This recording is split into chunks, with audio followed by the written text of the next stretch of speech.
2024 के अंदर आया था हमारे पास।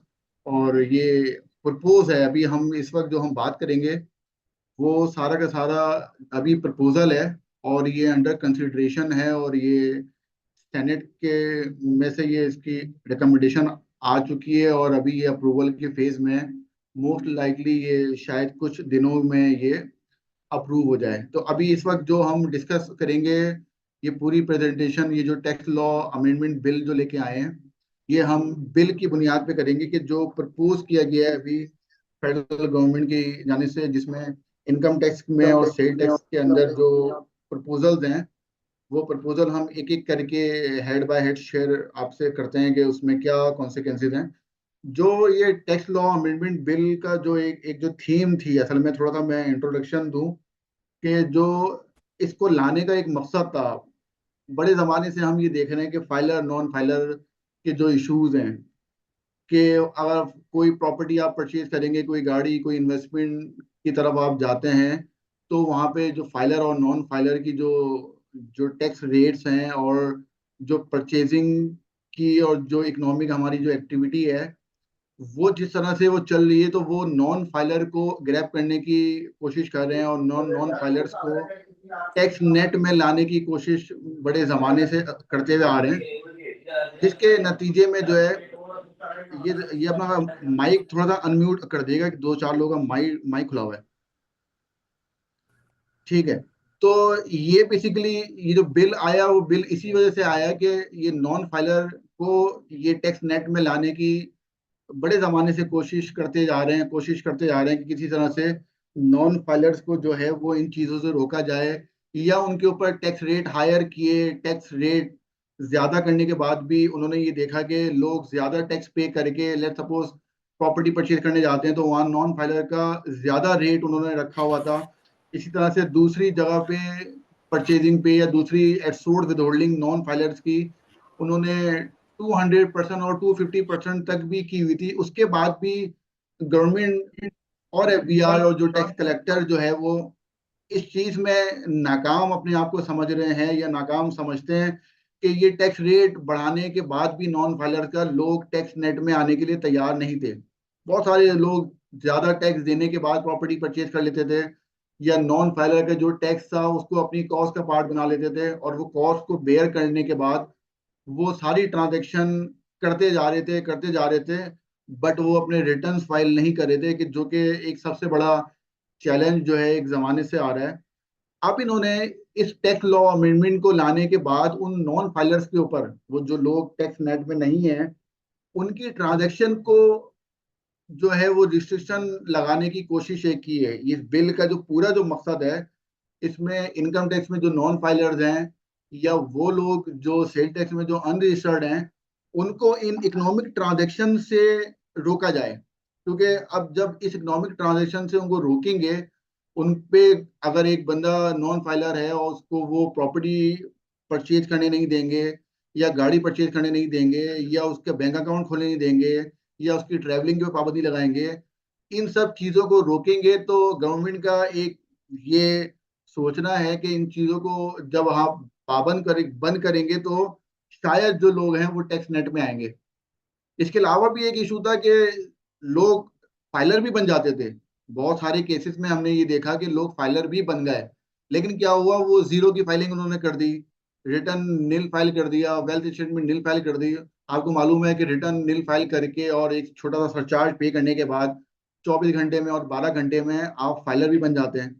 उसके बाद उन्होंने देखा कि एक बंदा इस तरह से फाइलर बन के और अब प्रॉपर्टी परचेज कर रहा है, और इकोनॉमिक ट्रांजैक्शन करता है, और करने के बाद अपना टैक्स सेव करता है, और उसके बाद फिर वो नॉन फाइलर की तरफ चले जाता है। तो लोग इस वक्त जो इस बिल का जो मकसद ये था कि अब इनको इन चीजों से रोक दिया जाए। मतलब अब तक तो वो हायर रेट पर ट्रांजैक्शन करना अलाउ कर रहे थे, लेकिन अब वो ये कह रहे हैं इस बिल के अंदर, इस पूरे बिल के अंदर, कि जो अनरजिस्टर्ड हैं सेल टैक्स में, और जो इनकम टैक्स में जो नॉन फाइलर्स हैं, या जिनके पास सोर्स अवेलेबल नहीं है, अभी हम बात करेंगे एक एक स्लाइड्स में कि वो किस तरह से उन्होंने कुछ चीजों को प्रपोज किया। ऑल्दो इसके दूसरे कॉन्सिक्वेंसेस भी अगर हम बात करें कि इस चीजों की पाबंदी लगाने चाहिए, तो एक तो हम एक साइड देख रहे हैं कि अगर हम इन चीजों पे पाबंदी लगा देंगे, तो लोग अपना रिटर्न फाइल करने पे मजबूर हो जाएंगे। लेकिन इसका दूसरा पहलू भी हम ये देखें कि हमारी जो इकोनॉमिक ट्रांजैक्शन है उसके अंदर कमी आना शुरू हो जाएगी। हो सकता है कि लोग प्रॉपर्टी फिर पाकिस्तान में खरीदना छोड़ दें और बाहर जाके इन्वेस्टमेंट करनी शुरू कर दें। तो अभी चूंकि ये बिल है और बिल ये अंडर डिस्कशन में है और दिसंबर में आया, आई थिंक दिसंबर के मिड के बाद आया है, 19 या 20 दिसंबर को, और अब तक ये अप्रूव नहीं हुआ। तो न्यूज जो बार बार आ रही है या जो जो खबरें जो हम सुनते हुए आ रहे हैं इस वक्त, वो ये आ रहा है कि ये सारा का सारा बिल अंडर डिस्कशन है और इसके अंदर कुछ तरमीम वो करने जा रहे हैं, कुछ इसके अंदर अमेंडमेंट करके इसको किसी और शेप में लेके आना चाह रहे हैं। क्योंकि इस बिल के आ जाने के बाद तो आप समझें कि बहुत ज्यादा मुश्किल हो जाएगा कि प्रॉपर्टी परचेज करना, बैंक अकाउंट खोलना, ट्रैवलिंग। इसके अलावा जो है ना वो इसके अंदर कुछ ऐसी प्रोविजंस भी हैं कि बिजनेस प्रेमिसेस को भी सील किया जाएगा। और बहुत सारी जो पावर्स हैं वो पावर एफबीआर की बढ़ा दी गई है। अभी हम स्लाइड्स पे जब हम आएंगे तो मैं आपसे डिस्कस उसमें करूंगा। ये अगली स्लाइड में जाओ।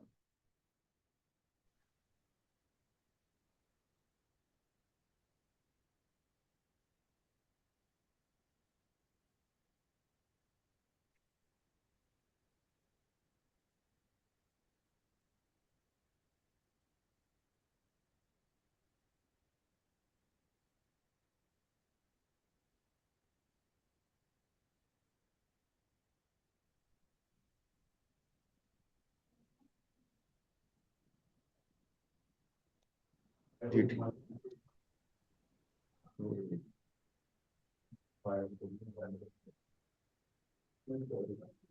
हम्म। तो इसमें एक्चुअली जो आप इस बिल के अंदर एक जो बहुत इंपॉर्टेंट बात ये है कि यहाँ पे एफबीआर को और कमिश्नर को बहुत ज्यादा एम्पावर किया गया है। अगर हम मैंने अगली स्लाइड्स खोली, आई होप सबके सामने आ गई होगी वो।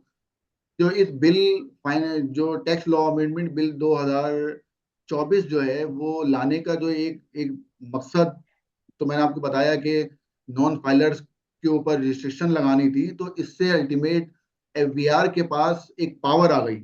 अभी हम डिस्कस इसमें करेंगे आगे कि किस तरह से एफबीआर के पास और कमिश्नर के पास पावर्स आ गई कि किसी को भी जो है किसी का बिजनेस वो सील कर सकते हैं, आपका बैंक अकाउंट खुलना, आपकी और बहुत सारी इकोनॉमिक ट्रांजैक्शन जो है वो होल्ड होंगी। और वो सारी की सारी पावर जो है ना वो एफबीआर की तरफ चली गई हैं।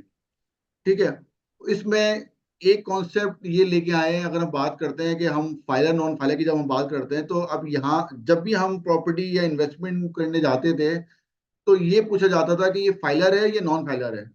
If the person is filer, अगर वो फाइलर होता था तो अब उसके पीछे उसने रिटर्न में क्या फाइल किया है, रिटर्न में उसने क्या डॉक्यूमेंट फाइल किया है, क्या डिक्लेरेशन किए हैं, ये बहुत सारी चीजें इग्नोर हो जाती थी। और बहुत सारा मैंने आपको बताया कि लोग जीरो पे रिटर्न फाइल करते थे और वो करने के बाद सरचार्ज पे करने के बाद वो फाइलर बन जाते थे। और फाइलर बनने के बाद वो सारे बेनिफिट उठा लेते थे। तो वो नॉन फाइलर की जो पाबंदियां हैं या जो नॉन फाइलर की जो प्लेंटीज हैं, जो उसके कॉन्सिक्वेंसेज हैं, वो उनसे बच जाया करते थे। तो अब यहाँ पे वो एक कॉन्सेप्ट लेके आए हैं यहाँ पे कि इनिजिबल पर्सन का कॉन्सेप्ट लेके आए हैं।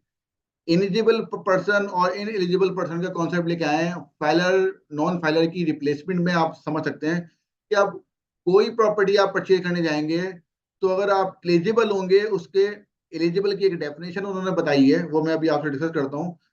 आप एलिजिबल के क्राइटेरिया पे पूरा उतरेंगे तो आप प्रॉपर्टी परचेज कर सकते हैं। अदरवाइज प्रॉपर्टी ट्रांसफर अथॉरिटी जो है, या जो प्रॉपर्टी जहां से आप परचेज करते हैं, या जो गाड़ी परचेज जहां से करते हैं, या गाड़ी जहां से ट्रांसफर होती है, उन्होंने उनके ऊपर एफबीआर ने एक पाबंदी लगा दी है कि आप जब ये ट्रांजैक्शन होगी तो आपने उस पर्सन को या उस कंपनी को, उस एओपी को ये देखना है कि वो एलिजिबल है या नहीं। अगर वो एलिजिबल है तो वो ट्रांजैक्शन वो कर पाएगा, अदरवाइज वो ट्रांजैक्शन नहीं कर पाएगा।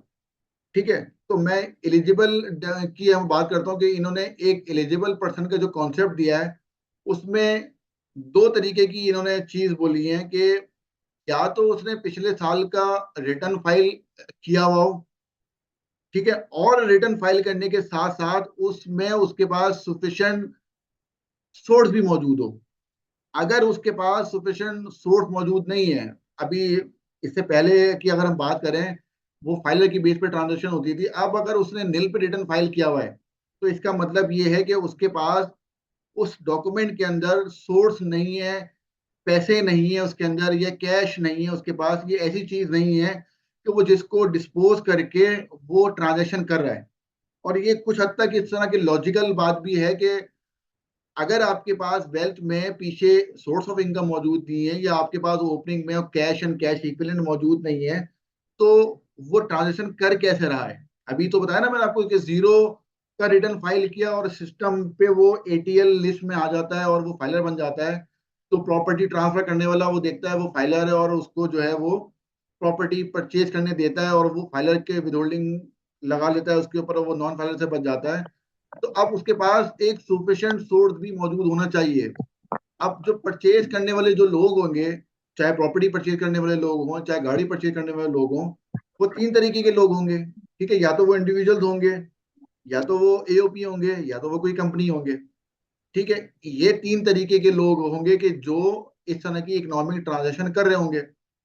तो उसमें उन्होंने बता दिया कि जो उनके पास जो सोर्स होनी चाहिए जब वो परचेज करने जाएं, अगर वो फाइलर भी है, अगर एक बंदा, एक पर्सन, एक इंडिविजुअल फाइलर भी है और उसकी वेल्थ में अगर सोर्स अवेलेबल नहीं है, तो उसको भी पाबंद कर दिया गया कि वो उस ट्रांजैक्शन को, उस प्रॉपर्टी की परचेज को, उस गाड़ी की परचेज वो नहीं कर सकता।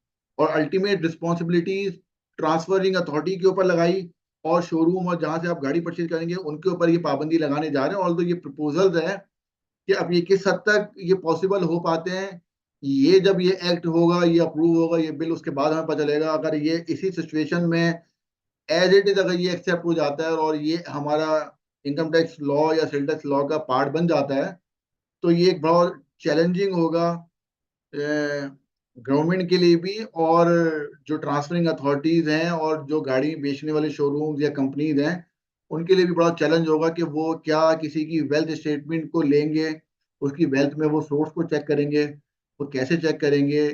क्या ये तो काम कमिश्नर का होना चाहिए, ये काम तो टैक्स ऑफिसर का होना चाहिए कि वो स्क्रूटनी करे। अब ये स्क्रूटनी की जो पावर्स हैं, ये अल्टीमेट जो है ना वो उनके पास शिफ्ट हो जाएंगी। तो इससे उनकी यकीनन एक सेल भी इम्पेयर होगी, यकीनन उससे इकोनॉमिक ट्रांजैक्शन जो इस बिल, अब तक ये जो बिल होल्ड हुआ है उसी की का जो मेन बुनियादी मकसद ये है कि आपकी ये टैक्स साइड तो चले ठीक है, लोग फाइलर बनेंगे लोग, लेकिन इसका जो दूसरा इम्पैक्ट है, दूसरा साइड वो ये है कि आपकी जो ट्रांजैक्शन है वो कम होंगी।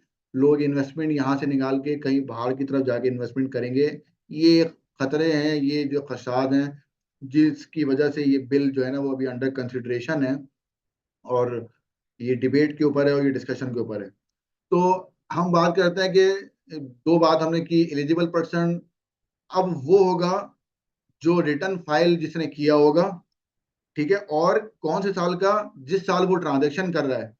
ठीक है, लेट सपोज वो 2025 में ट्रांजेक्शन कर रहा है, तो उससे जो लास्ट प्रीसीडिंग जो टैक्स ईयर है, उसका वो टैक्स रिटर्न फाइल हुआ वो, पहली बात। और दूसरी बात ये है कि उस वेल्थ के अंदर, उसके रिटर्न के अंदर सोर्स मौजूद होनी चाहिए। अगर वो इंडिविजुअल है तो उसकी वेल्थ के अंदर उसकी सोर्स दिखनी चाहिए, तो वो परचेज कर सकेगा। और अगर कोई एओपी है या कंपनी है, तो उसकी फाइनेंशियल स्टेटमेंट से देखा जाएगा कि उसके पास इतना पीछे कैश, या उसके पास सुफिशिएंट जो सोर्स है, सुफिशिएंट जो सोर्सेज है उसकी डेफिनेशन भी हमारे पास अगली स्लाइड्स में है कि सुफिशिएंट सोर्स एक्चुअली है क्या ना। तो इतनी बात जानना हमारे लिए जरूरी है कि इंडिविजुअल, एओपी और कंपनी के लिए, तीनों के लिए ये डॉक्यूमेंट मैंडेटरी हो गया। Wealth statement for individual, financial statement for company and AOP, कि वहां से देखा जाएगा कि उसके पास सोर्स मौजूद है या नहीं। ठीक है, उसके बाद हम आ जाते हैं कि इंडिविजुअल्स, अब हम बात करते हैं कि जो सफिशिएंट सोर्स है क्या बेसिकली। अब इंडिविजुअल होगा, उसके पास जो है ना वो जितना भी उसके पास वेल्थ में, उसके पास जो कैश एंड कैश इक्विवेलेंट आ रहा होगा, उसका वो 130% तक की वो इकोनॉमिक ट्रांजेक्शन कर सकता है। मीन 130% उसकी जो भी अमाउंट बनेगी, उसकी वो गाड़ी खरीद सकता है, उसकी वो प्रॉपर्टी परचेज कर सकता है, उससे ज्यादा नहीं कर सकता। उसके पास इतना कैश एंड कैश इक्विवेलेंट होना चाहिए। इसी तरह से अगर हम कंपनी की बात करें और एओपी की बात करें, तो वहां पे उन्होंने दिया हुआ है कि जो भी इकोनॉमिक ट्रांजैक्शन वो कर रहा होगा या वो कंपनी, उसको अपनी लास्ट प्रीसीडिंग फाइनेंशियल स्टेटमेंट के अंदर 100% कैश एंड कैश इक्विवेलेंट उसके फाइनेंशियल स्टेटमेंट में आना चाहिए। अब कैश एंड कैश इक्विवेलेंट जो है वो बहुत ब्रॉड वर्डिंग है, बहुत ब्रॉड एक ट्रांजैक्शन है, जहां पे ये देखा जाएगा, हो सकता है कि किसी के पास कैश एंड कैश इक्विवेलेंट ना हो, नंबर वन। वो इसी साल कोई प्रॉपर्टी बेचे और उससे उसका कैश जनरेट हो, और वो कैश जनरेट होने के बाद उससे वो कोई इन्वेस्टमेंट करने जाए, तो अब इस सूरत हाल में उसके पास लास्ट टैक्स ईयर के अंदर कैश एंड कैश इक्विवेलेंट तो उसकी फाइनेंशियल्स के अंदर या उसकी वेल्थ के अंदर नहीं होगा। तो ये एक एम्बिग्युइटी थोड़ी सी यहाँ पे नजर हमें आती है। लेकिन उसके लिए भी उन्होंने उस बिल के अंदर वो दिया हुआ है कि अगर कोई ऐसी कंडीशन है कि उसके पास पिछली वेल्थ में सोर्स अवेलेबल नहीं है, और वो इस साल कोई कोई डिस्पोजल करता है जिससे उसका कोई कैश या बैंक कोई cash and cash equivalent generate होता है उससे, तो वो उसके लिए एक source of investment, source of fund की एक स्टेटमेंट है, जो कि उसको आईआरएस के थ्रू वो फाइल करनी होगी। स्टिल वो भी अभी हमारे पास वो सही फॉर्म में अवेलेबल नहीं है, उसकी भी क्लैरिटी नहीं है कि वो किस तरह से होगी। इन शॉर्ट, जो जो इसका जो कंक्लूजन है वो ये है कि सिर्फ रिटर्न फाइल करके फाइलर बन जाने से आप कोई अगली ट्रांजैक्शन फाइलर की बेस पे नहीं कर सकेंगे। आपको अपनी वेल्थ या अपनी फाइनेंशियल स्टेटमेंट के अंदर सोर्स ऑफ फंड दिखाना पड़ेगा कि आपके पास, अगर आप कोई 5 मिलियन की कोई चीज प्रॉपर्टी परचेज करने जा रहे हैं, तो 5 मिलियन आपके पास लास्ट प्रीसीडिंग ईयर के अंदर आपके पास रिटर्न के अंदर और वेल्थ के अंदर और कंपनी एयूपी की केस में फाइनेंशियल स्टेटमेंट के अंदर अवेलेबल होना चाहिए। अदरवाइज जो है ना, ये आप ट्रांजैक्शन जो है वो नहीं कर सकेंगे। वो हम अभी आगे बता देते हैं कि वो कौन कौन सी ट्रांजैक्शन है कि जो आप कर सकेंगे और कौन कौन सी ट्रांजैक्शन आप नहीं कर सकेंगे। ठीक है, आई होप आपको ये क्लियर होगा। अच्छा, ये प्रेजेंटेशन आपको अवेलेबल हो जाएगी। इसमें चूंकि हमारे पास टाइम 1 घंटे का है, तो उसके अंदर हम स्लाइड्स को डिस्कस करते हुए जाएंगे। तो आपको ये मटेरियल और इसके ऊपर जो कमेंट्री वगैरह है जो बनी हुई है, वो आपको अवेलेबल मिल जाएगी। इस आफ्टर वेबिनार आपको ये प्रेजेंटेशन भी अवेलेबल हो जाएगी, और आपको इसके जो हैंडआउट्स हैं या इसकी जो कमेंट्स हैं, ब्रीफ कमेंट्स हैं, वो आपको मिल जाएंगे। उससे आपको क्लैरिटी ज़्यादा आ जाएगी, और बल्कि ये प्रेजेंटेशन को आप देखेंगे तो ये समराइज फॉर्म है उस पूरे कमेंट्स की। अच्छा, रेस्ट्रिक्शन जो लगाई गई है वो किन किन चीजों पे पाबंदियां वो लगाने जा रहे हैं, ठीक है, जो प्रपोज बिल हमारे पास मौजूद है वो कौन कौन सी चीजों को पाबंदियां लगाने जा रहे हैं कि एक बंदा अगर एलिजिबल नहीं होगा, ठीक है, अब फाइलर नॉन फाइलर की बात खत्म हो रही है यहाँ पे। अब बात हो रही है एलिजिबल पर्सन, और मैंने बता दिया आपको कि एलिजिबल पर्सन कौन है। एलिजिबल के वो क्राइटेरिया पे उतरेगा तो वो परचेज कर सकेगा। अदरवाइज उसकी ये जो ट्रांजेक्शन है कि वो अपनी कोई भी गाड़ी बुक नहीं कर सकता, गाड़ी परचेज नहीं कर सकता, चाहे वो इंस्टॉलमेंट पे ले रहा हो, चाहे वो कैश में खरीद खरीद रहा हो। वो गाड़ी की जो ट्रांजैक्शन है उसके ऊपर वो पाबंदी लगा दी जाएगी अगर वो एलिजिबल पर्सन नहीं है। इसी तरह से इमूवेबल प्रॉपर्टी है, इमूवेबल प्रॉपर्टी उसको परचेज करने नहीं दी जाएगी। और यहाँ पे अभी ओपन छोड़ा हुआ है कि उस किस वैल्यूज की प्रॉपर्टीज, कितने वैल्यू की प्रॉपर्टी या कितने की प्रॉपर्टी है जो वो खरीद नहीं सकता, उसके लिए अभी नोटिफिकेशन आना, उस एक्ट के बाद नोटिफिकेशन आएगा जिसके अंदर वो वैल्यू बता दी जाएगी कि भाई इस सर्टेन वैल्यू से ज्यादा की प्रॉपर्टी जो है ना, वो आप अगर एलिजिबल पर्सन नहीं है तो आप परचेस नहीं कर सकेंगे। इसी तरह से और जो पाबंदियां लगाई गई, वो इन्वेस्टमेंट आप सिक्योरिटीज में नहीं कर सकेंगे, आप कोई म्यूचुअल फंड के अंदर इन्वेस्टमेंट नहीं कर सकेंगे, कोई स्पेसिफाइड कोई बैंक अकाउंट है कुछ, वो बैंक अकाउंट भी आप नहीं खोल सकेंगे अगर आप एलिजिबल पर्सन नहीं होंगे। अब ये एक बहुत बड़ा चैलेंज है कि वहां पे बैंक को भी वो बाउंड करेंगे कि आप एलिजिबल पर्सन चेक करें किसी अकाउंट खोलने से पहले। किसी म्यूचुअल फंड को भी आप ये बाउंड करेंगे, एफबीआर इन्वेस्टमेंट कंपनीज को भी, और चूंकि सिक्योरिटीज की बात है तो और दूसरी अथॉरिटीज को भी वो पाबंद करेगा कि आप एलिजिबल पर्सन चेक करें। और एलिजिबल पर्सन चेक करने का क्राइटेरिया एक ही होगा कि वेल्थ स्टेटमेंट, और कंपनी और एओपी को अपनी फाइनेंशियल स्टेटमेंट देनी पड़ेगी, जिससे पता चलेगा कि उसके पास अपने प्रीसीडिंग ईयर में इतने रिसोर्स मौजूद हैं कि वो जो इकोनॉमिक ट्रांजेक्शन करने जा रहा है वो कर सकता है या नहीं कर सकता। ठीक है। बैंक को उन्होंने पाबंद कर दिया है कि आप जो है वो उसको बैंक अकाउंट खोलने नहीं देंगे, चाहे वो करंट हो या सेविंग अकाउंट हो।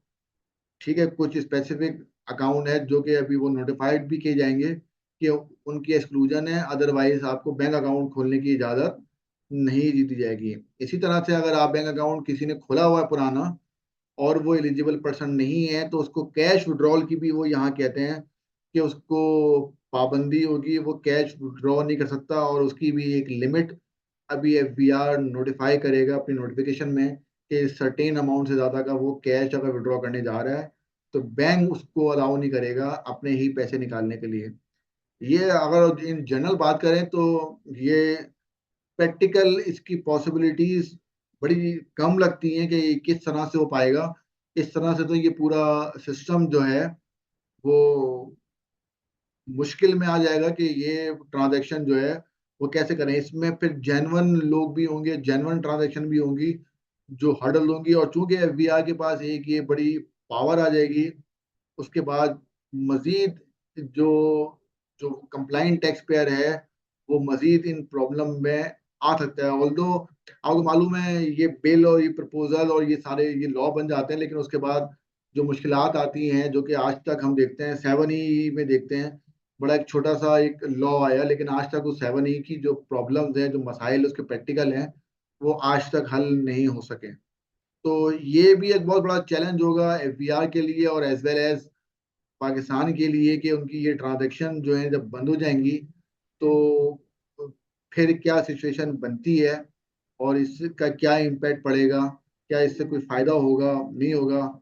ये फिर हमको एक वक्त बताएगा कि ये जब एक्ट बन जाता है और ये इम्प्लीमेंट होने जाता है तो ये कैसे इम्प्लीमेंट होगा। तो ये एक बहुत चैलेंज नजर आता है कि इस तरह की जो पाबंदियां हैं वो आपकी ट्रांजैक्शन को इफेक्ट करेंगी, और लोग हो सकता है कि पॉसिबिलिटी है कि यहाँ से अपनी इन्वेस्टमेंट निकाल के वो इन्वेस्टमेंट जो है वो कहीं और बाहर शिफ्ट करें। अब इसमें कुछ एक्सक्लूजन उन्होंने दी हुई है, ये उनकी एक बड़ी एक वो है कि उन्होंने कुछ एक्सक्लूजन दिए जबकि ये एक्सक्लूजन ज्यादा होनी चाहिए। यहाँ पे इन्होंने जो गाड़ियों को उन्होंने रिस्ट्रिक्शन लगाई है वहाँ पे इन्होंने रक्षा को एक्सक्लूड किया है कि वो इसमें एलिजिबल पर्सन उसमें देखने की जरूरत नहीं होगी। ट्रैक्टर है, इसी तरह से स्मॉल पिकअप जो गाड़ियां हैं, छोटी 800 सीसी गाड़ियां, उनके ऊपर ये सारा जो ये लॉ अगर पास हो जाता है तो ये एप्लीकेबल नहीं होगा। अ, आज ही एक दोबारा से उनकी ये पार्लिमानी कमेटी की मीटिंग हुई है, उसमें कुछ रिकमेंडेशन आई हैं। तो वो सुबह ही मैंने देखा तो वो उसमें कुछ एक्सक्लूजन बढ़ाने की बात कर रहे हैं और कुछ उसमें तरमीम करने की बात कर रहे हैं। ये पता चलेगा कि ये जब एक्ट बन के आएगा तो इसमें एक्सक्लूजन बढ़ती हैं ये मजीद कम हो जाती हैं। ये डिपेंड करेगा कि ये जब बिल पास होके एक्ट की सूरत में आएगा। इसी तरह से कुछ अदर एक्सक्लूजन भी दी गई हैं कि जो एलिजिबल पर्सन वाली जो है वो नॉन रेजिडेंट को एक एक्सक्लूजन दी हुई हैं अब, और पब्लिक कंपनीज को दी हुई हैं। ये कैसे इम्प्लीमेंट होगी और वो नॉन रेजिडेंट का क्राइटेरिया किस तरह से मीट करेगा कि आपको पासपोर्ट देना पड़ेगा गाड़ी के लिए या प्रॉपर्टी परचेज करने के लिए, और उससे इस्टेब्लिश करना पड़ेगा कि आप नॉन रेजिडेंट हैं, तो आपके ऊपर ये जो एलिजिबल पर्सन और इन एलिजिबल पर्सन का जो कॉन्सेप्ट है वो फिर आपके ऊपर एप्लीकेबल नहीं होगा। तो ये अगेन एक फॉरेन इन्वेस्टमेंट के लिए भी एक प्रॉब्लम है कि वो आके ये साबित करते रहें बैंक को कि हम नॉन रेजिडेंट हैं, और अपनी इन्वेस्टमेंट करने से पहले ये साबित करना कि हम नॉन रेजिडेंट हैं और हम पे ये tax law amendment bill applicable नहीं होता।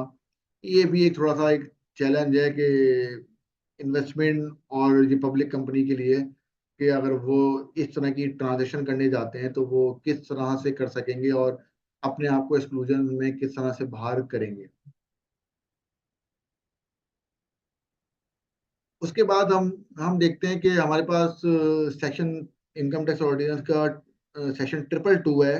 आई थिंक उसके अंदर वो वहाँ पे कमिश्नर के पास पावर होती थी, ये अभी भी पावर में है, उसके अंदर मौजूद है कि वो कोई भी थर्ड पार्टी जो है वो कॉन्ट्रेक्चुअल बेसिस के ऊपर जो है ना वो अपॉइंट कर सकता था, और अपॉइंट करने के बाद कोई भी इनकम टैक्स के अफेयर ये या वो जो इनकम टैक्स के जो ऑडिट्स हैं वो उनसे करवाता था। ये एक पावर मौजूद थी। अब ये पावर जो है वो ओपन एफबीआर को दे दी है कि एफबीआर जो है वो कॉन्ट्रेक्चुअल बेसिस पे या थर्ड पार्टी किसी को कॉन्ट्रैक्ट दे के, किसी फर्म को कॉन्ट्रैक्ट दे के, और अपने जो टैक्स रिलेटेड जो इश्यूज हैं जो इनकम टैक्स ऑर्डिनेंस के अंदर हैं, वो उनसे वो सपोर्ट ले सकता है और वो लेगा।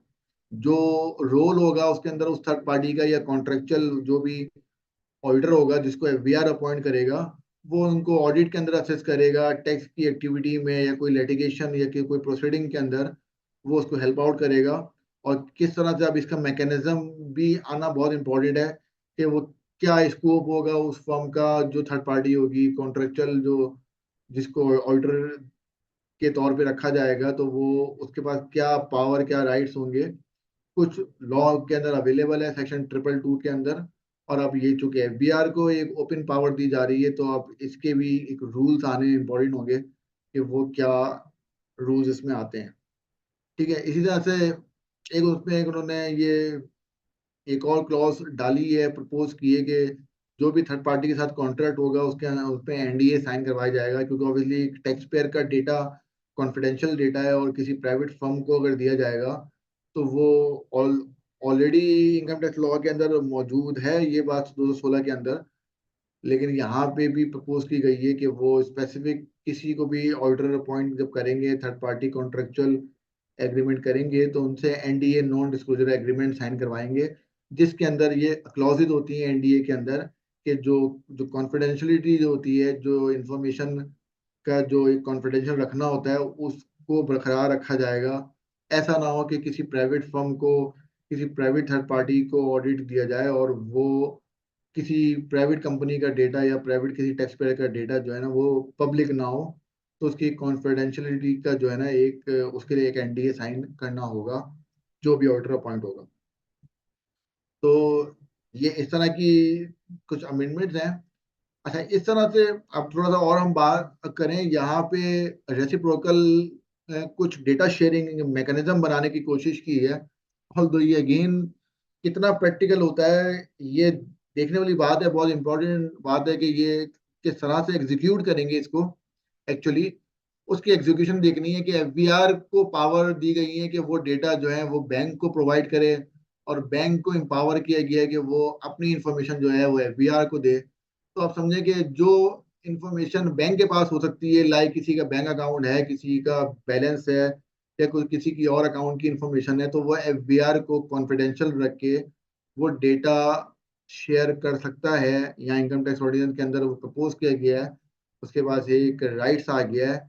अभी जैसे बैंकिंग ऑर्डिनेंस के अंदर बहुत सारी चीजें मौजूद हैं कि कस्टमर का डेटा कॉन्फिडेंशियल है और उस तरह की चीजें मौजूद हैं। अब इस इनकम टैक्स के आने के बाद क्या पोजीशन बनती है कि बैंक को ओपन पावर दी जा रही है कि यहाँ पे कि वो डेटा एफबीआर से शेयर करे, और एफबीआर को भी ये पावर दी जा रही है कि अगर कोई बैंक को उसकी कोई इंफॉर्मेशन चाहिए, तो वो लाइक जो टर्नओवर है या उसकी जो टैक्सेबल इनकम है या और उसके बैंक अकाउंट है और जो वेल्थ में जो एसेट्स हैं जो कि एफबीआर की इंफॉर्मेशन में है, वो डेटा बैंक उसको अपने किसी पर्पस के लिए यूज कर सकता है और वो डेटा शेयरिंग आपस में की जा सकती है। ये अगेन एक एक ओपन चैलेंज है कि ये किस तरह से होगा, और ये जब आएगा एक का पार्ट बनेगा तो यकीनन ये कोर्ट के अंदर जाके चैलेंज भी होगा, क्योंकि बैंकिंग ऑर्डिनेंस के एक अगेंस्ट चीज होगी कि ये डेटा जो कि कॉन्फिडेंशियल रखना चाहिए किसी का, और वो ओपन इस तरह से ये ओपन पावर दी जा रही है।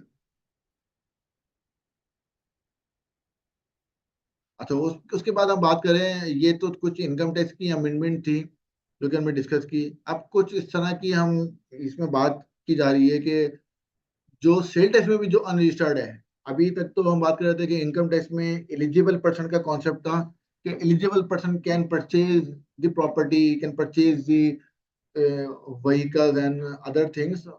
बट यहाँ पे सेल टैक्स के अंदर भी कुछ अमेंडमेंट इन्होंने प्रपोज किए हैं, और सेल टैक्स में जैसे सेक्शन हमारे पास 8 बी है, उस 8 बी के अंदर हमारे पास इनपुट की जो रिस्ट्रिक्शन है कि आउटपुट के अगेंस्ट में जो एडजस्ट हो सकता है सेक्शन 8 बी में, जिसमें 90% तक कोई भी इनपुट एडजस्ट हो सकता है आउटपुट के अगेंस्ट में। इसकी बहुत सारी कंडीशन मौजूद है, इसके बहुत सारे सर्कुलर मौजूद है। क्योंकि हमारा भी ये टॉपिक नहीं है कि इसमें वो कौन कौन 90% में आता है, बट सिर्फ जो प्रपोज अमेंडमेंट है में बताने की बात ये है कि जो 90% की जो रिस्ट्रिक्शंस हैं, वो रिस्ट्रिक्शन जो है वो यहाँ पे कुछ नए अंदाज में प्रपोज की जा रही है।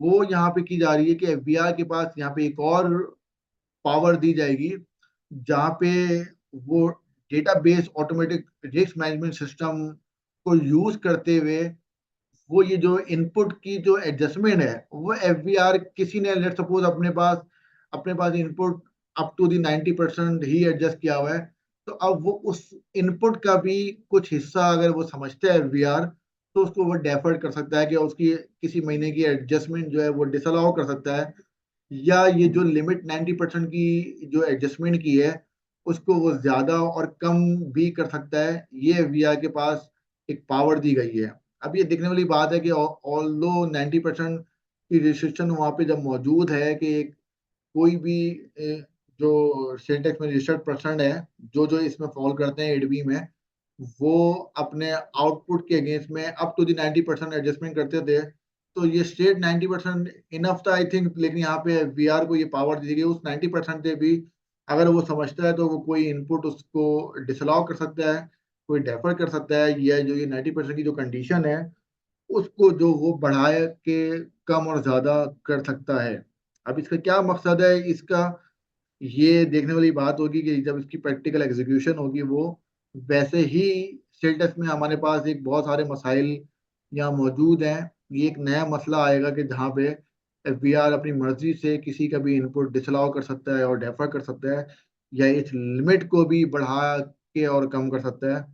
तो अगेन है कि ये रजिस्टर्ड पर्सन के लिए और जो कंप्लाइंट टैक्स पेयर, ये जो एमएनसी, ये जो बड़ी कंपनीज हैं वो जो कंप्लाइंट है, उनके लिए अगेन यहाँ पे एक हर्डल आ सकती है कि जहाँ पे कमिश्नर के पास एक इस तरह की पावर आएंगी कि वो जिसको जो चाहे वो कर ले। तो अगर लेट सपोज कि अगर किसी जगह पे किसी का इनपुट डेफर्ड कर दिया जाएगा, या ये रेट ऊपर या नीचे कर दिए जाएंगे, तो यहाँ पे कंटेस्ट करने के लिए इन्होंने रजिस्टर्ड पर्सन को भी एक पावर दी की है कि अगर वो किसी तरह से इफेक्ट हो जाता है इस कंडीशन से, तो वो एक एप्लीकेशन फाइल कर सकता है कमिश्नर को, और कमिश्नर से वो रिक्वेस्ट कर सकता है कि ये मेरा इनपुट जो डेफर्ड किया है, या जो ये रेट मेरी लिमिट बढ़ाई है ये कम की है, ये जस्टिस नहीं है, और इसकी बेस पे वो रिक्वेस्ट करेगा एप्लीकेशन के थ्रू, और कमिश्नर को उस एप्लीकेशन के 60 दिन के अंदर अंदर वो डिसाइड करना है। अब ये अगेन एक प्रैक्टिकल बात है कि जो काम एफबीआर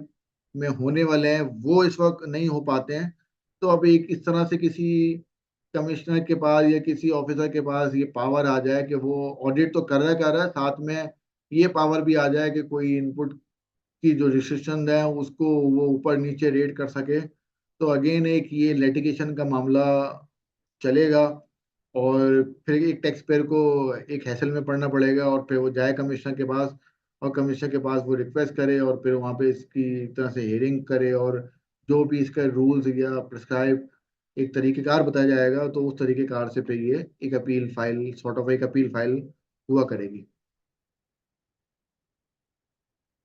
इसके अलावा हमारे पास एक और जो एक लिमिटेशन थी, एक जो रिस्ट्रिक्शन थी, हमारे पास किसी भी कोई भी रजिस्टर्ड पर्सन जो है वो अ, उसका जो इनपुट है वो डिसअलाउ कर दिया जाता था उसी रेशो में, अगर वो साल में 100 मिलियन और मंथ में 10 मिलियन की अपनी सप्लाईज करे, अपनी सेल करे अनरजिस्टर्ड को। ये एक एग्जिस्टिंग लॉ मौजूद है जिसके अंदर जो ये लिमिट्स हैं, इस लिमिट्स में अगर कोई फॉल करता है और उसकी सेल अनरजिस्टर्ड को होती है, चाहे वो साल की 100 मिलियन हो और मंथली अगर 10 मिलियन अगर क्रॉस करती है, और उसने अनरजिस्टर्ड को बेचा हुआ है, तो अब उसने अपने रिटर्न में जो इनपुट क्लेम किया है वो उसका इनपुट वहां पे डिसअलाउ कर दिया जाता था।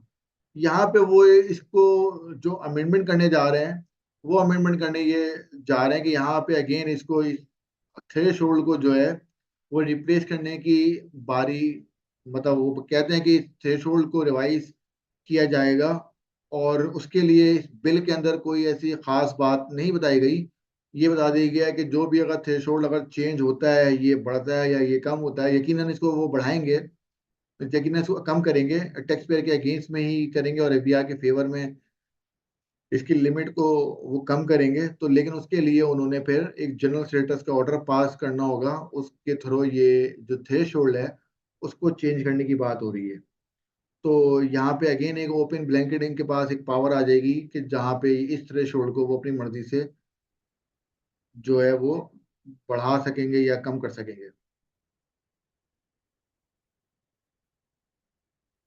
उसके बाद हम बात करते हैं, ये अगेन मैं बता दूं आपको कि ये प्रेजेंटेशन आपको मिल जाएगी, क्योंकि ये पूरे ऐड की एक समराइज फॉर्म है। आखिरी में ईमेल और नंबर वगैरह आपसे शेयर हो जाएगा, और उस पे ये सारी प्रेजेंटेशन वगैरह आपको मिल जाएगी। और ये प्रेजेंटेशन एक समराइज फॉर्म में है, और इसके कॉम्प्रिहेंसिव कमेंट्स भी हैं, वो भी आपको अवेलेबल हो जाएंगे। और वीआई की वेबसाइट पे इसका जो बिल है वो बिल भी अवेलेबल है। वो बिल भी कोई पढ़ना चाहे तो वो वहां से पढ़ सकता है। इसमें अनरजिस्टर्ड पर्सन को सही गल जी। इसमें जो इसमें जो आप किसी के शायद माइक ऑन है, जरा वो देख लीजिएगा प्लीज। गल ठीक है, तो मतलब मान लो जो सौखा रह जाता है। हाँ। जी, किसी का माइक ऑन है शायद। वो मैं गया अच्छा यार तब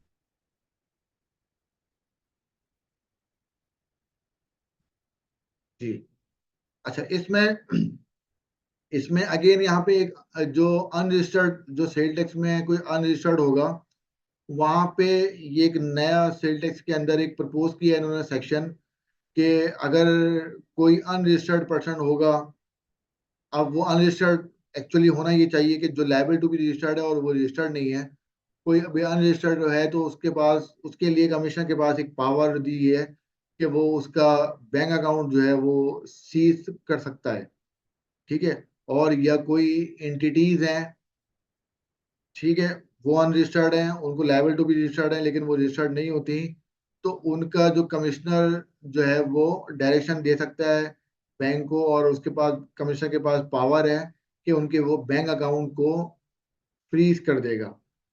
किसी के भी अगर बैंक अकाउंट फ्रीज हो जाता है और ये साबित हो जाता है कि वो जो सप्लाईज कर रहा है या वो जो सेल कर रहा है, वो जो पर्सन जो अनरजिस्टर्ड है, जो चीज वो बेच रहा है, उसके ऊपर सेल टैक्स एप्लीकेबल है और उसको रजिस्टर्ड होने की रिक्वायरमेंट है, और वो फिर इस बैंक अकाउंट सीज होने के बाद वो अगर अपना बैंक अकाउंट जो अपनी रजिस्ट्रेशन है वो करवा लेता है, तो फिर उसका जो बैंक अकाउंट है वो अनफ्रीज कर दिया जाएगा 2 वर्किंग डे के अंदर। अगेन ये पॉसिबिलिटीज किस तरह से हो पाएंगी कि एक अनरजिस्टर्ड पर्सन है, और बैंक को कैसे पता चलेगा कि वो एक अनरजिस्टर्ड पर्सन है, कि वो लायबल टू बी रजिस्टर्ड है या नहीं। एक बैंक को कमिश्नर डायरेक्शन देगा, कमिश्नर के पास क्या इंफॉर्मेशन ऐसी आएगी, वो थर्ड पार्टी कौन सी इंफॉर्मेशन लेगा, लेकिन ये कमिश्नर के पास पावर है कि वो बैंक अकाउंट किसी इंडिविजुअल या एंटिटी का जो है वो बंद कर सकेगा, जो उसको सेल्स में रजिस्टर्ड होना था और वो रजिस्टर्ड नहीं था। और अगेन इस प्रोसेस के बाद अगर कोई बैंक अकाउंट बंद हो गया और वो टैक्स पेयर जाके सेल टैक्स में रजिस्टर्ड हो जाता है प्रॉपर, तो वो अपनी रजिस्ट्रेशन सर्टिफिकेट जो है वो कमिश्नर को देगा, तो फिर उसके 2 वर्किंग डेज के अंदर जो है वो बैंक अकाउंट अनफ्रीज कर दिया जाएगा। इसी तरह से यहाँ पे एक अपील का राइट भी दिया गया है कि अगर किसी का बैंक अकाउंट बंद हो गया है, अब उसके पास वट एवर कोई रीजन मौजूद है कि वो लायबल टू बी रजिस्टर्ड है ही नहीं, या कोई और ऐसी कंडीशन है कि उसको सर्टिफिकेट की रिक्वायरमेंट नहीं है, और ये होते हुए भी अगर उसको कमिश्नर ने उसका बैंक अकाउंट बैंक को कह के बंद करा दिया, तो यहाँ पे उस पार्टी के पास या उस पर्सन के पास एक पावर मौजूद है कि फिर वो अपील फाइल करे to the chief commissioner. 30 days के अंदर अंदर उसको अपील फाइल करनी होगी और अपना केस जाके प्रेजेंट करना होगा चीफ कमिश्नर को। तो फिर वो चीफ कमिश्नर के डिसीजन के बाद वो उसका बैंक अकाउंट जो है वो एक्टिव हो सकेगा।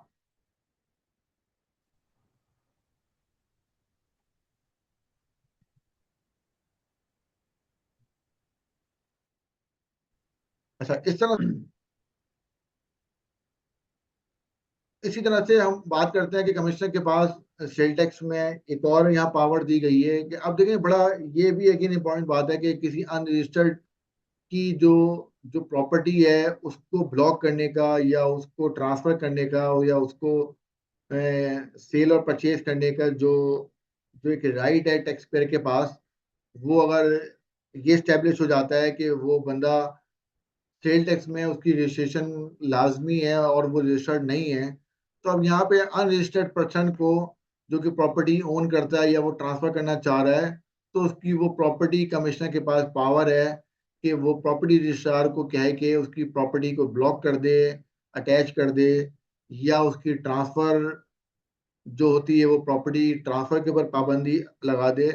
तो अब अगेन ये वाली बात इंपॉर्टेंट है कि ये अनरजिस्टर्ड उसको कैसे आइडेंटिफाई होगा, कैसे वो क्या ऑडिट करेगा या कोई इंक्वायरी करेगा या उसके पास थर्ड पार्टी कोई कंफर्मेशन आएगी कि मिस्टर फला फला है, मिस्टर एबीसी है, वो प्रॉपर्टी ओन करता है और उसकी सेल टैक्स में रजिस्ट्रेशन कंपलसरी है, मैंडेटरी, और वो अनरजिस्टर्ड है, तो उसकी अनरजिस्टर्ड की बेसिस के ऊपर उसकी प्रॉपर्टी की जो सेल परचेज है और जो उसका ट्रांसफर है उसको ब्लॉक करने का राइट भी कमिश्नर के पास आ गया है।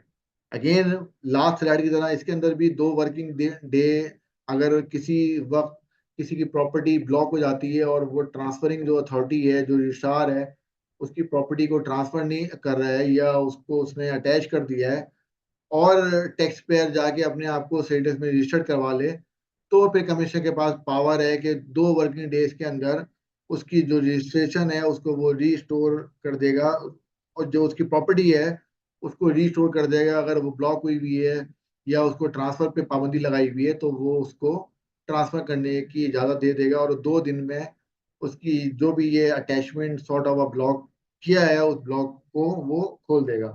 तो अब ये बड़ी इम्पोर्टेंट बात है कि किस तरह से वो ब्लॉक करेगा और किस तरह से वो अनब्लॉक करेगा।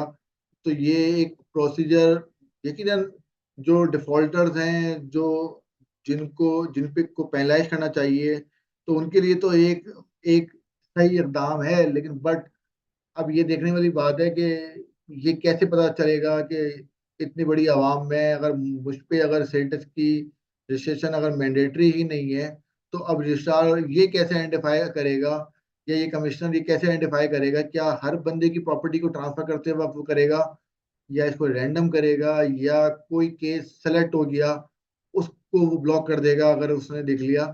तो ये एक ओपन पावर कमिश्नर के पास मौजूद है जो कि वो कर सकता है और फिर उसको रजिस्टर्ड होने के बाद 2 दिन में अपलिफ्ट करने की भी उसके पास एक पावर मौजूद है। और इसमें जो एफबीआर को ऑफिशियल एक गैजेट निकालना होगा और इसका एक प्रोसीजर बताना होगा। अभी देखें बहुत सारी चीजें जो है वो टैक्स लॉ अमेंडमेंट में जिस तरह से आ रही हैं या जिस तरह से हम देख रहे हैं, तो वो बहुत सारी जगह पे वो ये लिख रहा है कि एफबीआर नोटिफाई करेगा, sale tax general order issue होगा, ऑफिशियल गैजेट निकलेगा उसके। अगर ये लॉ पास हो जाता है, एक्ट बन जाता है, तो फिर यकीनन इसके इसके रूल्स भी आने इम्पोर्टेंट है, क्योंकि ये टैक्स लॉ अमेंडमेंट तो बहुत छोटा सा 4 5 3 4 पेजेस का है, लेकिन इसको क्लैरिटी लाने के लिए इसके रूल्स और इसकी जो फर्दर एक्सप्लेनेशन है वो बहुत इंपॉर्टेंट होगी अगर ये एज इट इज पास हो जाता है तो।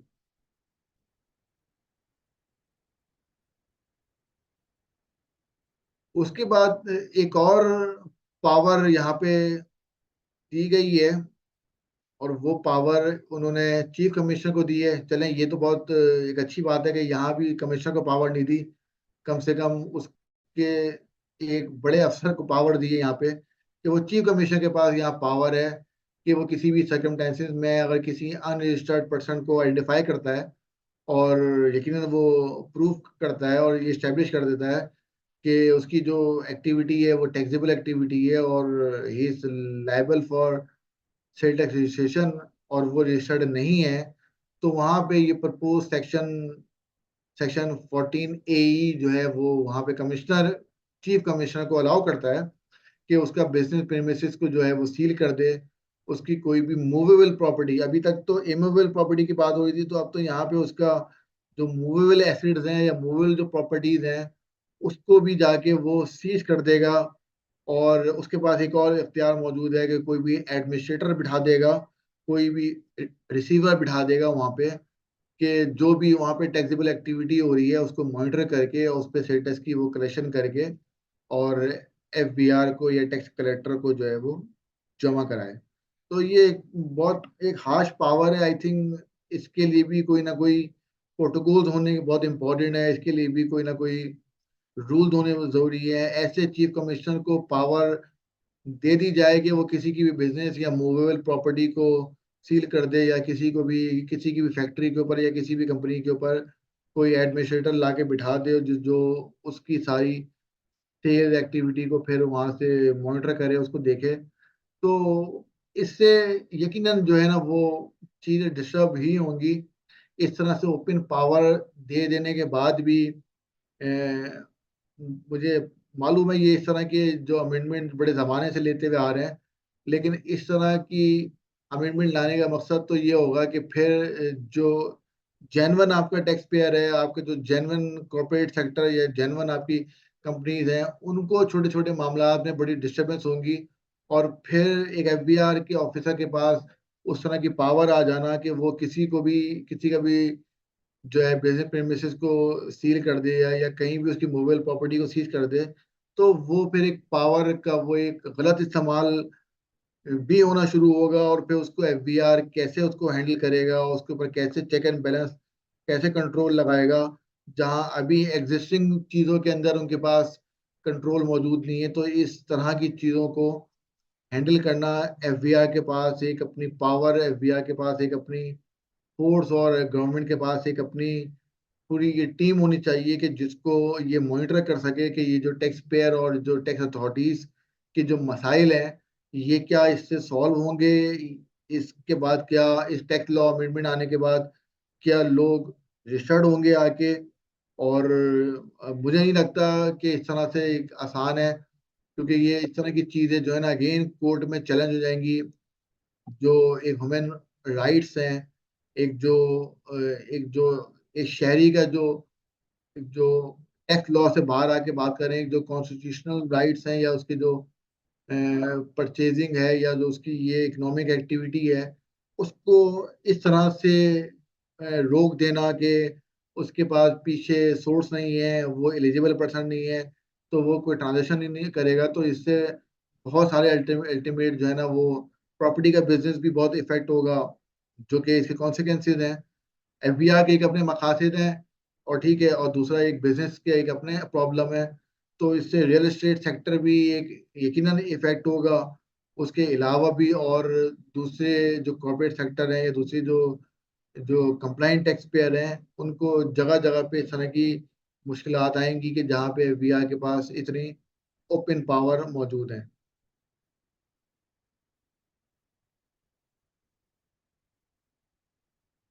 उसके बाद अब ये जो जो बिजनेस को जो सील करने की, जो बिजनेस प्रेमिसेस को या मूवेबल प्रॉपर्टी को जो सील करने की जो कंडीशन है, एक तो वो देखें, वो कंडीशन हमेशा ये फॉर श्योर है, ये बात तो थंब रूल है कि वो सिर्फ अनरजिस्टर्ड के लिए हैं, कि जो कि अनरजिस्टर्ड हैं। अब अनरजिस्टर्ड में भी वो अनरजिस्टर्ड होने चाहिए कि जिनको लाइबल है, जो कि रजिस्टर्ड होने की जिनको रिक्वायरमेंट है, और वो रजिस्टर्ड नहीं हो रहे।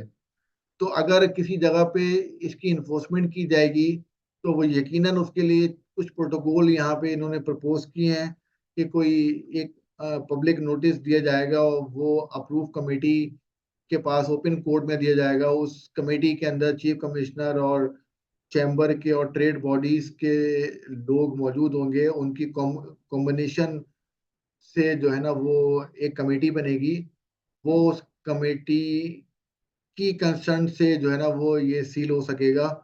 और फिर अगेन बात जो है वो इस प्रोसेस को रिवर्स भी किया जाएगा। उसके लिए भी जो अगर आप रजिस्ट्रेशन करवा लेते हैं, जो भी इफेक्टेड पार्टी है, जो भी इफेक्टेड पर्सन है, कि किसी का अगर ऑफिस या किसी का बिजनेस प्रेमिसेस अगर सील हो गया, तो फिर उसके लिए एक छूट यहाँ पे उसके आगे का एक प्रोसीजर दिया हुआ है कि वो अगर रजिस्ट्रेशन अपनी करवा लेता है, तो उसकी रजिस्ट्रेशन करवाने के बाद फिर जो भी डिसीजन होगा वो पब्लिश किया जाएगा एफबीआर की वेबसाइट के ऊपर, न्यूज़पेपर के अंदर। और फिर उसको रीस्टोर किया जाएगा उसके उसके जो बिजनेस प्रेमिसेस को। तो ये प्रोसेस भी है, इसके अंदर भी पूरी क्लैरिटी नहीं है कि कैसे क्लोज किया जाएगा। ये जो कमिटीज की बात की है, ये कमिटीज कैसे फंक्शन करेगी, ये कैसे काम करेंगी। तो ये एक बड़ा इशू यहाँ बाद में आएगा कि, और उसके बाद अगर कोई इफेक्टेड पार्टी होगी, वो उसके पास पे यहाँ पे एक पावर यहाँ पे दी है कि वो एफबीआर के पास जाके वो रिप्रेजेंटेशन फाइल कर सकेगा। और अगर वो इफेक्ट हुआ हुआ है किसी वजह से, और वो उसके ऊपर जो ये जो प्लेंटीज लगी हैं या जो उसका बिजनेस प्रेमिसेस सील हुआ है किसी गलत वजह से हुआ है, जो कि वो समझता है कि उसको रजिस्टर होने की जरूरत नहीं है, या वो रजिस्टर्ड था उसका बिजनेस प्रेमिसेस किसी वजह से सील हो गया है, तो अब वो एफबीआर में जाके अपनी रिप्रेजेंटेशन फाइल करेगा और एफबीआर के सामने सॉर्ट ऑफ एक एप्लीकेशन देके अपना उसको मुद्दा बताएगा और अपनी जो है वो सारी चीजें उसको बताएगा। तो डिफिकल्ट चीज है ये बड़ी, किसी का अगर बिजनेस प्रीमिसेस सील हो जाता है तो सील करना तो टैक्स अथॉरिटीज के लिए बहुत आसान है, लेकिन जब वो रीस्टोरेशन की बात होती है तो फिर वो मैटर जो है वो प्रोसीजर मामला के अंदर फंसता है, और फंसने के बाद जो है वो उसका कोई सोल्यूशन नजर नहीं आता है।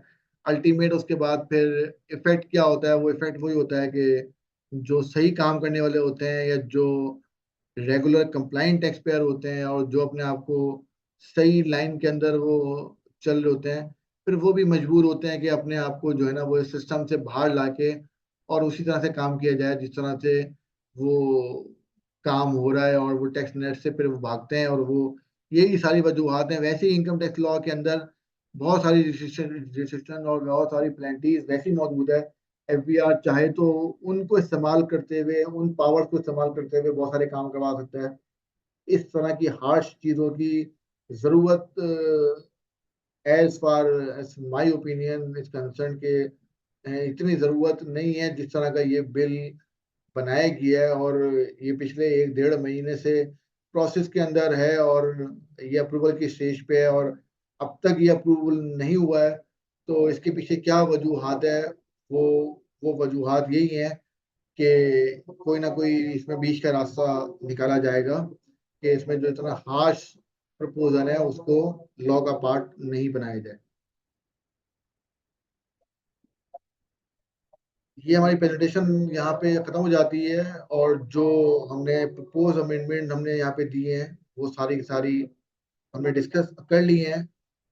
स्लाइड्स में जैसे बताया आपको मिल जाएंगी इस ईमेल पे, इस नंबर पे। आप चाहें तो एक मैसेज ड्रॉप कर दें तो आपको इसकी जो कमेंट्री है और जो इसके जो हैंडआउट्स हैं और इनफैक्ट ये जो प्रेजेंटेशन है वो भी मिल जाएगी। और अगर पिफा को आप कांटेक्ट करेंगे तो आपको पिफा से भी ये सारी चीज़ें जो हैं वो मिल जाएंगी। तो फिर आप इसको डिटेल में मजीद देख सकते हैं, और कोई किसी तरह की क्लैरिटी चाहिए हो या कंफ्यूजन हो तो वो अपनी ईमेल के थ्रू या व्हाट्सएप के थ्रू जो है ना वो क्वेश्चन करके बाद में अपने आप को कोई चीज़ समझनी है तो वो समझ सकते हैं।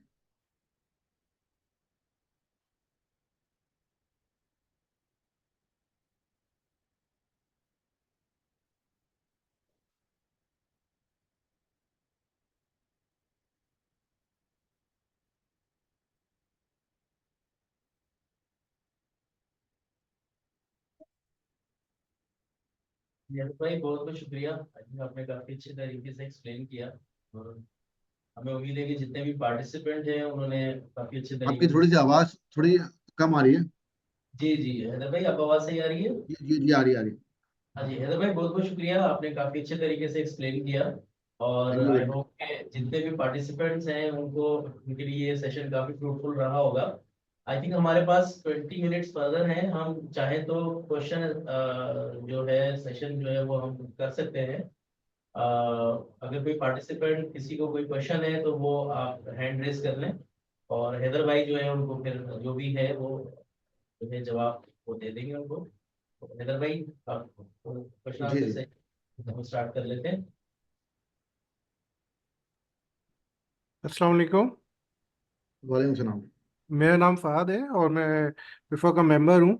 मुझे ये पता करना था कि आपने जैसा बताया कि उसने पिछले साल का रिटर्न ज़ीरो पे फाइल किया है, और इस साल उसकी इनकम हो गई, वो सैलरीड पर्सन था और उसने जॉब करके वहाँ से अर्न कर लिए पैसे, और अब वो प्रॉपर्टी बाय करना चाह रहे हैं, तो क्या वो प्रॉपर्टी बाय नहीं कर सकेगा? क्योंकि जी इस साल बिल्कुल, मैंने का उसके तो लिए, रिटर्न अभी सबमिट ही नहीं हुआ जी बिल्कुल उसका। बिल्कुल, अगर अगर पिछले साल जो मैंने बताया कि अगर सोर्स अवेलेबल नहीं है तो एक उन्होंने एक स्टेटमेंट भी इस बिल के अंदर प्रपोज की है, वो मैंने आपको प्रेजेंटेशन में बताई थी कि वो एक स्टेटमेंट ऑफ फंड है वो, वो स्टेटमेंट आपको ड्यूरिंग द पीरियड जिस वक्त आप परचेज कर रहे होंगे, वो स्टेटमेंट आपने वो फाइल करनी होगी और उसमें बताना होगा कि ड्यूरिंग द ईयर आपने ये आपका cash and cash equivalent generate हुआ है, या आपकी पुरानी कोई प्रॉपर्टी डिस्पोज हुई है जिससे आपको ये कैश जनरेट हुआ है, कैश एंड कैश इक्विवेलेंट, तो वो आपको सबमिट करनी पड़ेगी वो आईरिस के थ्रू।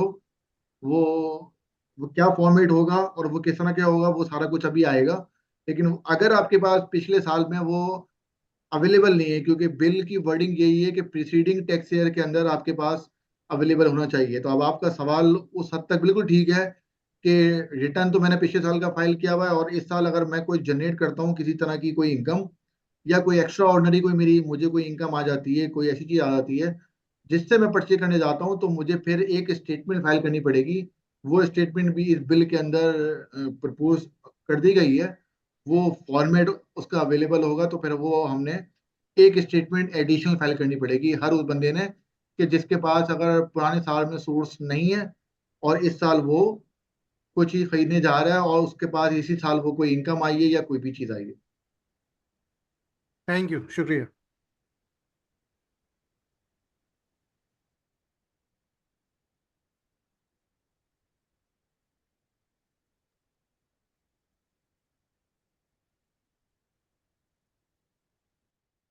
जी हारिस साहब। अस्सलाम वालेकुम। वालेकुम सलाम। जी, आवाज़ आ रही है, इसका मतलब है। अच्छा, मेरा इसी से ही अगला क्वेश्चन है। पहले तो बहुत अच्छी प्रेजेंटेशन थी और मैंने ये रिप्लाई भी किया कि जो अमेंडमेंट डिस्कस की गई हैं सीम्स के अभी बहुत ज़्यादा काम करने को है। अब जिस तरह अभी हैदर साहब ने बताया कि एक फर्दर जिसे कहते हैं स्टेटमेंट फाइल करनी पड़ेगी ये साबित करने के लिए कि जो अब हम ख़रीदने जा रहे हैं वो हमारे पास सोर्स मौजूद है। तो अब यहाँ तक कि अब इसका मैग्नीट्यूड अगर आप देखें कि अगर 800 सीसी से अबव के लिए भी आपको ये काम करना पड़ रहा है, तो इट मीन्स कि 1000 सीसी की भी अगर आपने गाड़ी लेनी है तो आपको इसी प्रोसीजर से गुजरना पड़ेगा। बिल्कुल बिल्कुल सही, बिल्कुल बिल्कुल बात सही है, और शायद इसी वजूहात की वजह से आपको मेरी अगर आवाज आ रही है तो जी जी। ये बिल 19 या 20 दिसंबर को असेंबली में प्रपोज हुआ है और ये अभी तक अप्रूव नहीं हुआ। बहुत लंबा अरसा हो गया, अगर आप देखेंगे तकरीबन 1.5 महीने से ज्यादा हो गया। तो इस पे चूंकि डिस्प्यूट्स हैं, इन पे कुछ चीजों पे बहुत ज्यादा कंसर्न्स हैं, और टैक्स बार ने, डिफरेंट जो टैक्स बॉडीज हैं उन्होंने इसके ऊपर एफबीआर को लेटर लिखे हुए हैं, और उनके साथ वो अंडर डिस्कशन है। आज भी सुबह कोई न्यूज, अगर बिजनेस रिकॉर्डर आप देखेंगे, जहां पे ये आज सुबह न्यूज आई है कि कल पार्लिमानी कमेटी के अंदर जो है ना वो कुछ रिकमेंडेशन दी गई हैं, तो कुछ चीजों को वो चेंज करके लेके आएंगे। अदरवाइज मैं खुद समझता हूँ, और आप भी इस बात को समझ ही रहे हैं, कि ये इस तरह से लेके आना, अगर ये एज इट इज लेके आ जाते हैं, तो एक फाइलर और नॉन फाइलर और टैक्स का इशू एक अपनी तरफ रह जाएगा। जो हमारी जो इकोनॉमिक ट्रांजेक्शन के जो रुकने से जो इन्वेस्टमेंट किसी और जगह शिफ्ट होगी, वो शायद बड़ा नुकसान इनका हो सकता है। बिल्कुल सही, बिल्कुल सही, बिल्कुल सही, आप सही कह रहे हैं। क्योंकि देखिए जब नंबर ऑफ ट्रांजैक्शन कम होंगे तो ऑटोमेटिकली टैक्स कलेक्शन भी कम हो जाएगी। तो वो जो टारगेट्स आपने आईएमएफ के साथ डील किए हुए हैं कि इतने आप हासिल करेंगे, तो वो भी जो है आपका अगर चलें फॉर द डेफर भी हो जाएंगे कि जी आपको इस प्रोसेस को चलाने के लिए कुछ वक्त चाहिए। लेकिन वो ये है कि जो क्वार्टरली हम बेसिस पे करते हैं कलेक्शन, वो तो फिर हमारे बिल्कुल टारगेट बिल्कुल अचीव ही नहीं हो सकेंगे। बिल्कुल। ये जो टैक्स लॉ अमेंडमेंट है, वो जहाँ तक मेरी इंफॉर्मेशन है, जहाँ तक जो मैं इतने टाइम से देखता हुआ आ रहा हूँ, ये बेसिकली कोई आईएमएफ की ही कोई कंडीशन है। अगर आप इस वक्त देखेंगे, आईएमएफ के साथ जो वो मीटिंग चल रही है, जो कंक्लूजन हो रही है, ये सारा कुछ उसी के पीछे की एक कड़ी है, कि उनके साथ ये चीज निगोशिएट हो रही है। तो यकीनन यहाँ से बताया जा रहा होगा, समझाया जा रहा होगा कि देखें, इस तरह की पाबंदियां लगने का मकसद तो ये होगा। 1000 सीसी गाड़ी तो बहुत छोटी सी अमाउंट होती है ना, उसके जी लिए जी। ये सारा प्रोसेस करना, और प्रॉपर्टी पे बैंक अकाउंट के ऊपर, और फिर इन्वेस्टमेंट पे म्यूचुअल फंड के ऊपर, तो फिर तो जो जो जो छोटा टैक्स पेयर होगा वो खामोश बैठ जाए, लेकिन जो बड़ा टैक्स पेयर होगा वो फिर अपनी इन्वेस्टमेंट को कहीं मूव करेगा बाहर। तो ये बिल्कुल। चैलेंज तो है, समझ में हमारी भी नहीं आने वाली बात है कि अगर ये बिल एडिट अप्रूव हो जाता है तो इसको ये कैरी कैसे करते हैं। जैसे आपने बोला कि इनके टारगेट ही हिल जाएंगे इनके पूरे। बिल्कुल बिल्कुल, ये यानी कि वो समझ से बाहर है कि माई बी आईएमएफ ने ये तो कहा होगा, जो हमेशा वो कहता है कि आप टैक्स नेट में लेके आए, लेकिन जो मोडस ऑपरेंडी ये अप्लाई करने की कोशिश कर रहे हैं कि टैक्स नेट में इस तरह लेके आए, उससे तो फिर आपका रेवेन्यू बिल्कुल ही जैसे कहते हैं ना, डिस्टर्ब हो जाएगा सारे का सारा। एग्जैक्टली, बिल्कुल बिल्कुल, बात बात सही है, बिल्कुल बात सही है। Anyhow thank you very much, आपके बड़ी अच्छी प्रेजेंटेशन थी। वो कि काफ़ी अर्ली लग रहा है, जो जिस तरह की ये चीज़ें हैं कि बड़ी इसमें कंफ्यूजन है, लेकिन स्टिल अच्छी बात हुई है कि ये डिस्कस किया पिफा ने भी, और ताकि इस तरह की डिस्कशन होती रहे। Thank you very much, thank you.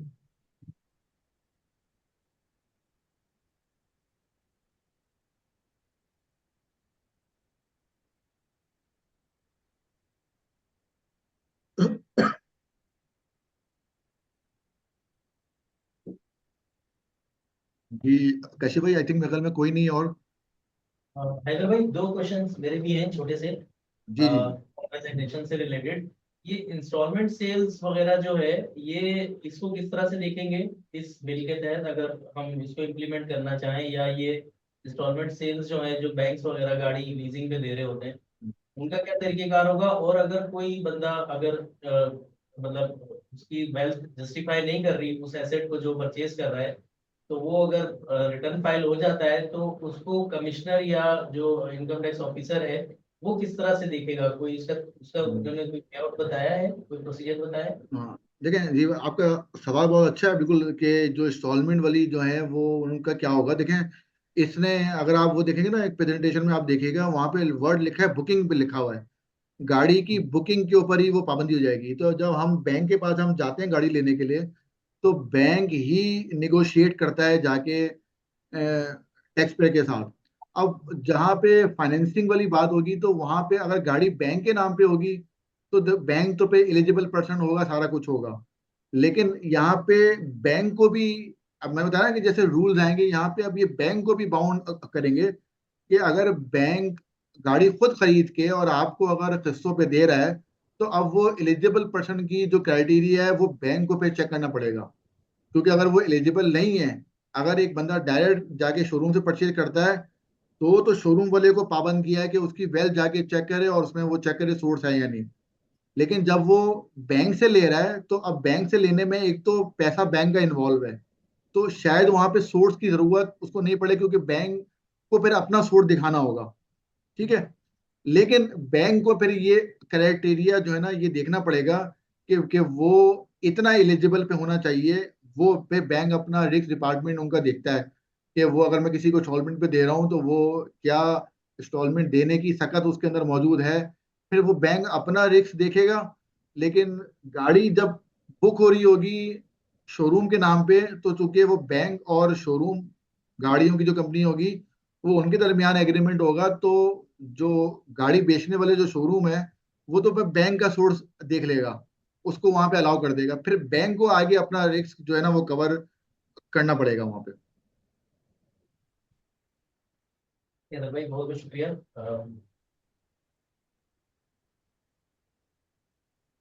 ये जी हैदर भाई हारिस भाई। सेशन। जी, ये जो अभी आपने बताया, एक बड़ी अच्छी इसमें से चीज़ निकली है, लेकिन जो बैंक अगर फर्दर देखेगा अपने कस्टमर का, अब देखें, क्योंकि इंस्टॉलमेंट तो होती है ना एक पीरियोडिकल बेसिस पे, तो जी आपकी स्टेटमेंट फाइल होती है आफ्टर 1 ईयर। तो जब ये वो 1 ईयर की क्या इंस्टॉलमेंट को कलेक्ट करके देखेगा कि इसकी वेल्थ स्टेटमेंट इसको सपोर्ट करती है कि नहीं, यानी कि दिस इज देखें, हाँ, व्हाट इट इज। इसमें जो एक अच्छा सवाल है, इसमें देखें, इसमें ना चूंकि ट्रांजैक्शन जो है वो गाड़ी जो बेच रहा है उसके दरमियान, मतलब शोरूम और बैंक के दरमियान हो रही है, तो ये इकोनॉमिक ट्रांजैक्शन तो ये बैंक के दरमियान हो रही है। तो जो जो सोर्स वाली बात है ना, वो तो फिर बैंक चूंकि गाड़ी खरीद रहा है, वो बैंक पूरी पेमेंट दे के खरीद रहा है, और फिर फर्दर अपने कस्टमर को दे रहा है। तो बैंक अपनी सोर्स दिखा के वो एलिजिबल पर्सन हो जाएगा।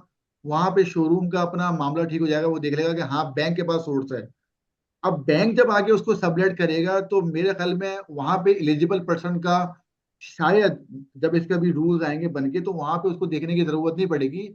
बैंक तो सिर्फ अपना रिस्क कवर करेगा कि क्या इस बंदे के पास 11 महीने की या 12 महीने की या 3 साल की इंस्टॉलमेंट देने के लिए इसका सोर्स अवेलेबल है या नहीं है।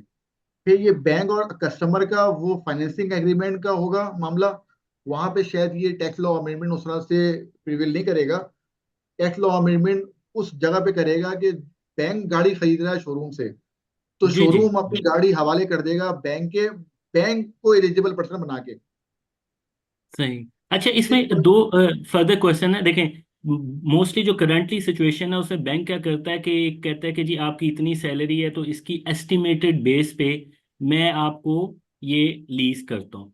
जबकि जो इस वक्त हम बात डिस्कस कर रहे हैं ये प्रपोज्ड अमेंडमेंट, इसमें हिस्टोरिकल डाटा को देखा जा रहा है कि जी जो वेल्थ स्टेटमेंट पहले फाइल हो चुकी हुई है, तो उसकी क्राइटेरिया लगता है कि शायद क्राइटेरिया जो है वो तब्दील करना पड़े बैंक को भी, या उसको वही अलाउ कर दिया जाए कि जो करंट क्राइटेरिया जिसकी बेस पे वो लीज दे रहा है शायद वो उसी तरह चल जाए। और दूसरा क्वेश्चन, बल्कि ये तो मेरी एक बात थी, क्वेश्चन ये है कि सेकंड हैंड गाड़ियों पे भी क्या ये चीज़ें फिर अप्लाई होंगी? देखना इसके अंदर उन्होंने ये लिखा है, जो गाड़ियां ट्रांसफर करने वाली जो अथॉरिटी है, तो अब जब आप सेकंड हैंड गाड़ी भी जब आप ट्रांसफर करने जाएंगे, तो बात वो उधर भी आएगी। उस ट्रांसफरिंग अथॉरिटी को उन्होंने पाबंद किया है कि एक बंदा अगर सेकंड हैंड गाड़ी भी खरीद रहा है तो उसको वो देखे कि वो एलिजिबल है या नहीं। तो गाड़ियां भी यहाँ पे सेकंड हैंड भी, क्योंकि यहाँ ट्रांसफर के ऊपर बात आ रही है। अगर नई गाड़ी लेने जाएंगे तो शोरूम के पास जाएंगे, और अगर पुरानी गाड़ी जी लेंगे तो वह एक्साइज से जाके ट्रांसफर होगी। तो वो ट्रांसफरिंग अथॉरिटी को भी ये बाउंड कर रहा है वहां पे कि सोर्स चेक करे एक बंदे के पास कि वो कहीं नील रिटर्न फाइल करके अगर 10 लाख की गाड़ी ले रहा है, तो उससे पीछे सोर्स ऑफ इन्वेस्टमेंट या जो सोर्स ऑफ जो स्टेटमेंट है वो उससे फाइल करवाए।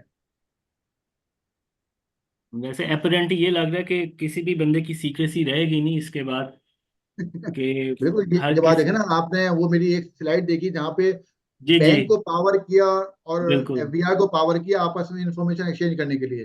तो वहां भी एक जी बड़ा इशू है कि बैंकिंग ऑर्डिनेंस अलाउ नहीं करता कस्टमर का डेटा, लेकिन अब इनकम टैक्स लॉ अलाउ कर रहा है। तो अब अगर टैक्स लॉ से बाहर आके बात करें तो बैंकिंग ऑर्डिनेंस इसके ऊपर प्रिवेल कर जाएगा। वो इस तरह से डेटा की कॉन्फिडेंशियलिटी का एक मसला है, लेकिन अगेन ये मामला फिर लिटिगेशन में जाएगा, ये कोर्ट में बिल्कुल। जाएगा, और फिर मामला फिर ये तो वही होगा शोरूम कि के मालिकान तक आपकी इंफॉर्मेशन चली जाएगी, प्लस प्रॉपर्टी डीलर्स और ये हाउसिंग सोसाइटीज वगैरह।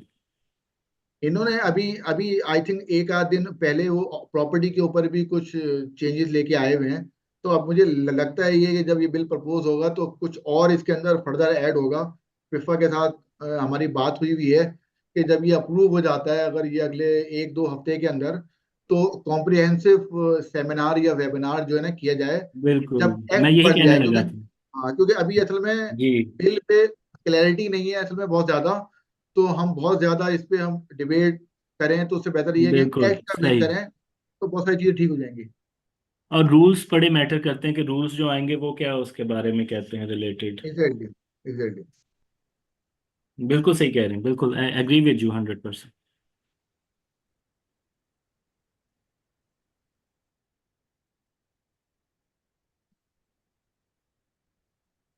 भाई आई थिंक सेशन को ऑफ करते हैं। बहुत बहुत शुक्रिया आपका, आपने thank you very question much. में मदद कराया। Thank you. चलें, okay okay, thank you, thank you.